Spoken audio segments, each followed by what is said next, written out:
সুপ্রিয়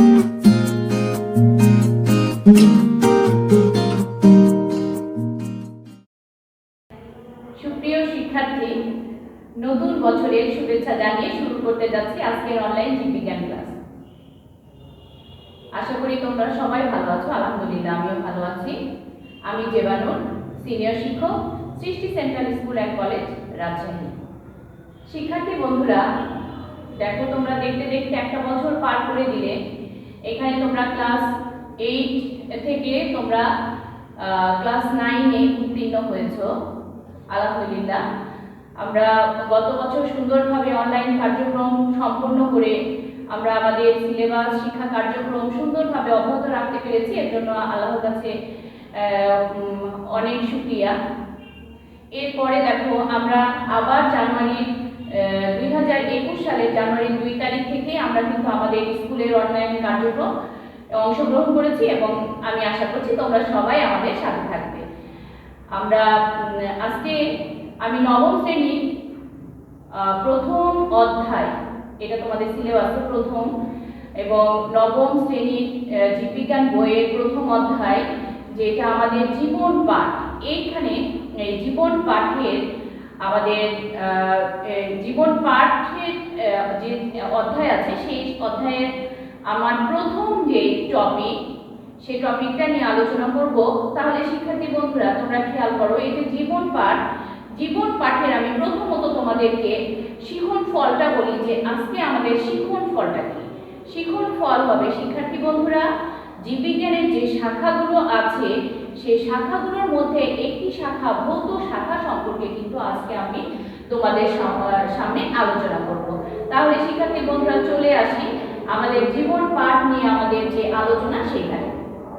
প্রথমত এখানে যে আমার জীববিজ্ঞানের ইংরেজি কিন্তু বায়োলজি, তাই না? এই বায়োলজিটা গ্রিক শব্দ বায়োস অর্থাৎ জীবন এবং লগোস অর্থাৎ জ্ঞান থেকে আমরা বায়োলজি শব্দটি পেয়েছি। দুইটা, এটা তোমাদের খুবই একটা ইম্পর্টেন্ট একটা প্রশ্ন, ছোট্ট প্রশ্ন। বায়োস অর্থ হচ্ছে জীবন, লগোস অর্থ জ্ঞান। এই জায়গা থেকে এই আমাদের কিসের উৎপত্তি হয়েছে? বায়োলজি কথাটির উৎপত্তি হয়েছে। এবং বায়োলজি বলতে আমরা বলছি জীবন সম্পর্কিত জ্ঞান, তাই না? জীববিজ্ঞান, তাহলে এখানে জীবন। তো আমি আরেকটু বলি, আসলে বিজ্ঞান কিন্তু দুই ধরনের। বিজ্ঞান কয় ধরনের? বিজ্ঞান হচ্ছে আমাদের দুই ধরনের, একটা আমাদের জড় বিজ্ঞান, একটা আমাদের জীববিজ্ঞান। তোমরা বুঝতেই পারছো শিক্ষার্থী বন্ধুরা, জড় বিজ্ঞান যেখানে কি নেই, যেখানে কিন্তু আমাদের জীবের কোনো অস্তিত্ব নেই, সেইখানে কি যাবে? সেখানে যাবে আমাদের জড় বিজ্ঞান। যেখানে তুমি ফিজিক্স, কেমিস্ট্রি, কম্পিউটার সায়েন্স, অর্থাৎ তোমার যেখানে জীবন নেই সেই জায়গাতে আমরা কি পাই? সেই বিজ্ঞানগুলো হচ্ছে জীবন সম্পর্কিত, জীবন ছাড়া বিজ্ঞান। আর জীব সম্পর্কিত যেখানে আলোচনা, সেটা কিন্তু আমাদের জীববিজ্ঞানের অন্তর্ভুক্ত। তাহলে বিজ্ঞান দুই ধরনের, একটা জড়, একটা জীব। জড় বিজ্ঞানটা আমার আলোচনার বিষয় না, আমার আলোচনার বিষয় কি? জীববিজ্ঞান, তাই না? এখন এই যে জীববিজ্ঞান, জীবন আছে, জীব কয় ধরনের? জীব তাহলে আমাদের দুই ধরনের। জীববিজ্ঞানকে আমরা প্রধানত দুইটা শাখায় ভাগ করি। একটা কি বিজ্ঞান? একটা আমাদের উদ্ভিদ বিজ্ঞান, একটা প্রাণী বিজ্ঞান। আমরা তো খুব ছোট থেকে পড়ে আসছি, তাই না?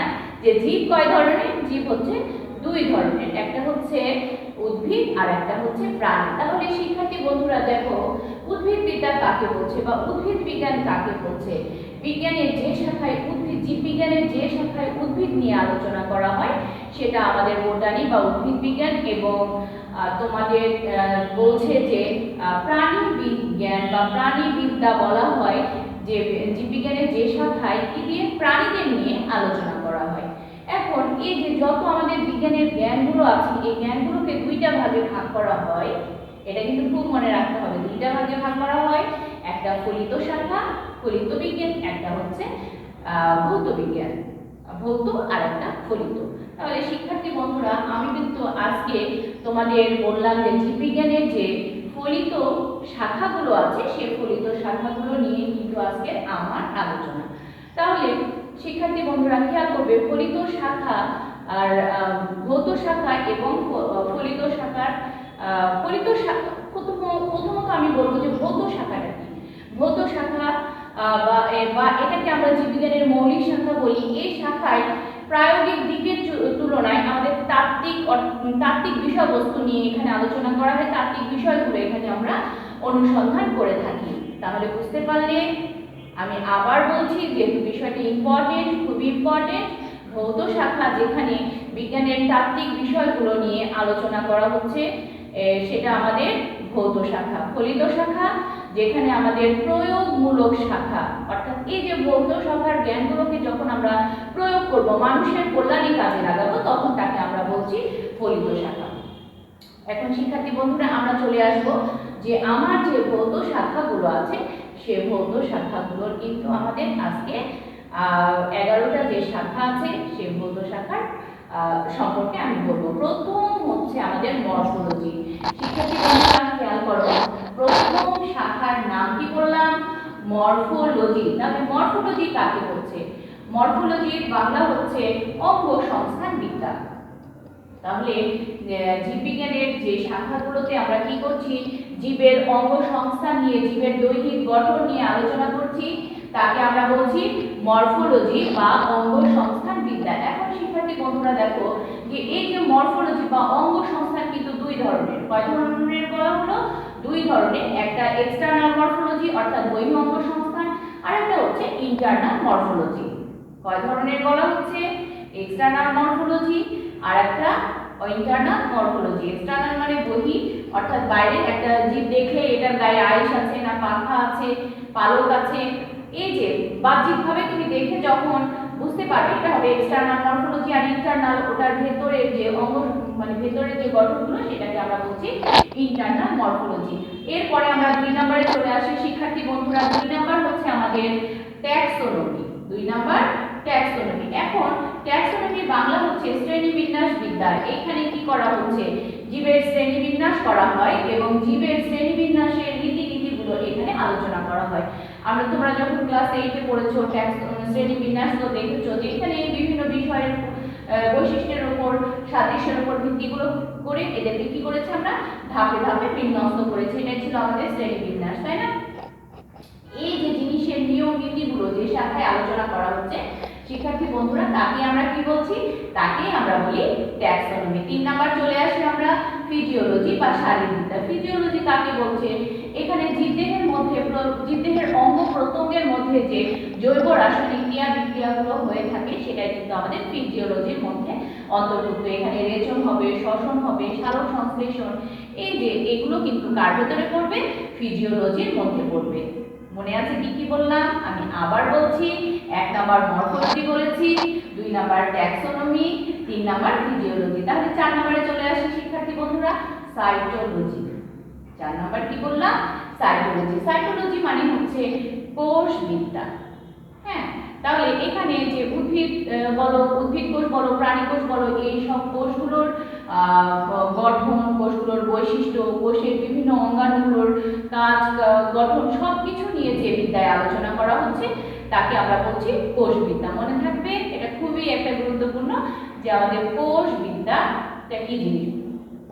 একটু বলি শিক্ষার্থী বন্ধুরা, এই যে এখানে আমি যে ছোট ছোট করে বলছি এগুলো কিন্তু তোমাদের 1 আর 2 মার্কের প্রশ্ন আসে। বলতে পারি সাইটোলজি কি, তোমার ফিজিওলজি কি, ট্যাক্সোনমি কি। এরপরে আমরা চলে আসছি 5 নম্বরে হিস্টোলজি, টিস্যুবিদ্যা।